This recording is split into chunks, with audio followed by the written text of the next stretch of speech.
آپ نے گاڑیاں لی اور سوسائٹیوں سے تو آپ بول سکتے ہیں. دیکھیے اسی لیے نہ میں سوسائٹی سے گاڑی لیتا ہوں نہ میں ان کی اٹھاتا ہوں. سوسائٹی تو کسٹمر کے گھر پہ نہیں گئی, انہوں نے کسی ڈیلر کے تھرو کام کیا ہوگا سارا. کھاریاں, گجرات, منڈی, سیالکوٹ, یہ سارے جتنے بیلٹ ہے نا وہاں پہ ریلیٹیوز کے تھرو لوگ بزنس کرتے ہیں. مامے چاچے تائے پھوپے کو پلاٹ لینا تھے, پھر مامے چاچے کو لیسا تھوڑے کو لائی اسی. اسماعیل صاحب باتیں تو آپ بڑی سادگی کی کرتے ہیں. وہ ڈرائی فروٹ آپ ایک دفعہ دکھا رہے تھے, یہ بیچ لیں تو اس سے آپ 20,000 روپیہ مانا کما سکتے ہیں, اور پھر آپ کا اپنا بھی لائف اسٹائل ایسے ویڈیوز میں لگتا ہے جیسے آپ بڑے کوئی قسم پرسی کی تقریباً زندگی گزارتے ہیں, لیکن لائف اسٹائل تو آپ کا بڑا شاہانہ ہے.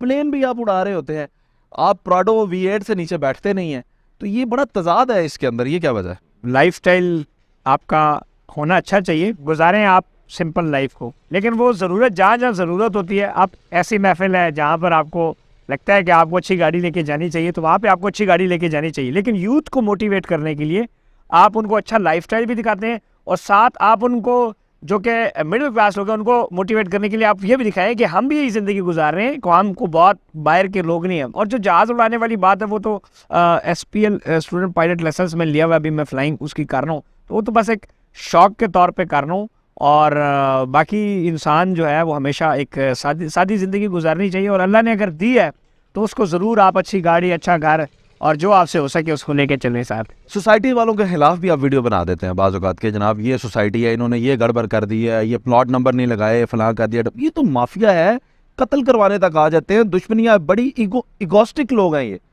آپ کیسے ان کو فیس کرتے ہیں؟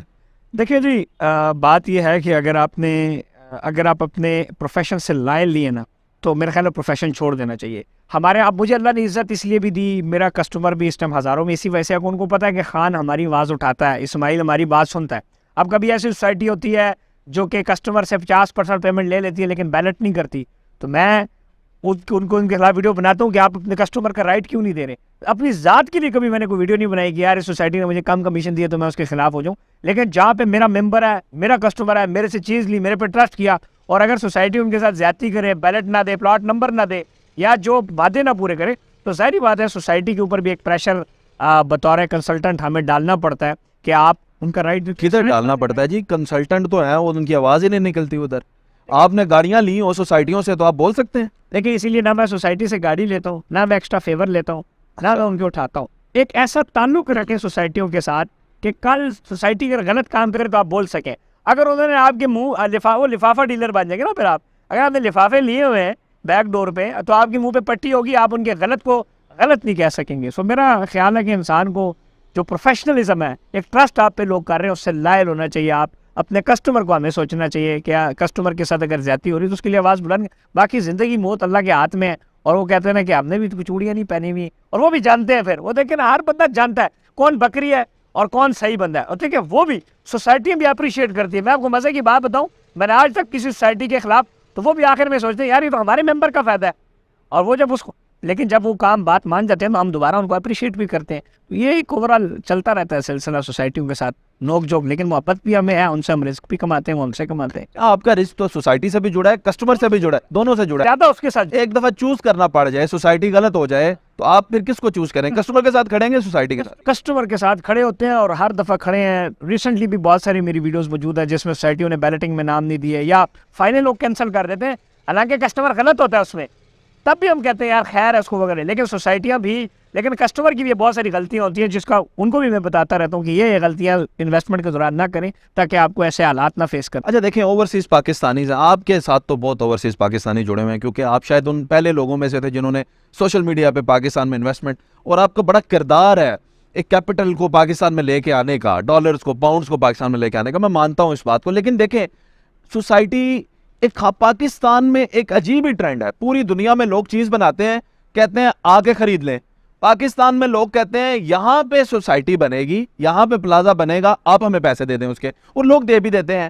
ابھی ریسنٹلی کھاریاں میں ایک واقعہ ہوا ہے, بڑی مشہور ایک سوسائٹی ہے, اس نے پتہ نہیں کیا کیا, لوگوں کے خریدے ہوئے پلاٹ ان کی اصل قیمت پہ بھی نہیں بک رہے. پروفٹ تو دور کی بات ہے, اصل قیمت پہ بھی نہیں بک رہے. میں تو یہ کہتا ہوں اس سے اچھا ہے یہ راولپنڈی میں ڈھوکرتے میں پلاٹ لیا ہو تو وہ 2 سال بعد آپ کو پروفٹ دے گا. سوسائٹی میں اتنا مہنگا پلاٹ لینے کے بعد بھی آپ کو نقصان ہونا ہے. تو آپ کے اوورسیز جو کلائنٹ ہے وہ کدھر کھڑے ہیں, ممبرز کھڑے کدھر ہیں؟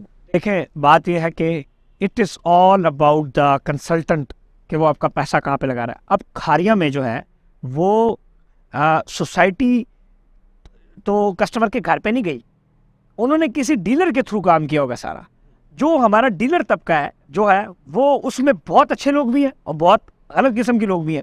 اس میں کیا ہوتا ہے کہ جب ڈیلر پلیٹر اٹھاتا ہے نا, سر پہ رکھتا ہے, پلیٹر کہتے ہیں جب 100 پلاٹ کا پلیٹر اٹھایا, اب اس کو دینی پڑتی ہے پیسے. پھر وہ یہ نہیں دیکھتا کہ سوسائٹی اچھی ہے یا بری ہے, اس کو صرف اپنا 4% یا 5% کمیشن نظر آ رہا ہوتا ہے, جس کے عوض وہ اگلے کسٹمروں کو پھنسا جاتا ہے.